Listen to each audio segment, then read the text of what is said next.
இந்த வருட ஆரம்பத்திலே உங்களை தாழ்த்தி தேவனிடத்தில் விசுவாசத்தை உண்டாக்கி கொண்டு அவருடைய வார்த்தையில் வளர ஒப்பு கொடுங்கள். அவருடைய உறவிலே வளர ஒப்பு கொடுங்கள். அவருடைய அன்பிலே வளர ஒப்பு கொடுங்கள். மகாபெரிய அதிசயம் நடக்க ஆரம்பிக்கும். சரியான காலங்களில் நேரங்களில் தேவன் உங்களை உயர்த்துவார்.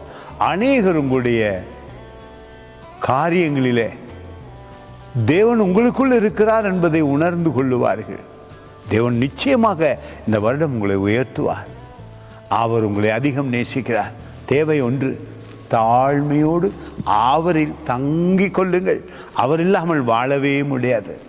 ஆனால் அவர் உங்களை விட்டு விலகுவதும் இல்லை, உங்களை கைவிடுவதும் இல்லை. அதுதான் இந்த அருமையான வசனம். 1 பேதுரு புத்தகத்திலே 5ஆம் அதிகாரத்திலே 6வது வசனம்.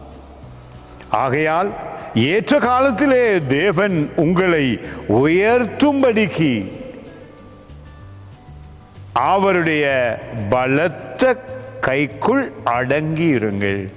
தேவனுடைய வார்த்தைக்குள்ளே வளர ஆரம்பியுங்கள். அவருடைய சொற்படி நடக்க ஆரம்பியுங்கள். விசுவாசமானது உலகத்தை ஜெயிக்கும்.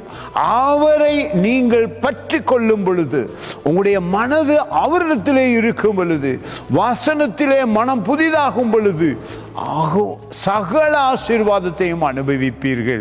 தாழ்மை உள்ளவனை தேவன் உயர்த்துகிறார். உங்களையும் இந்த வருடம் ஆசீர்வதிக்கிறார்.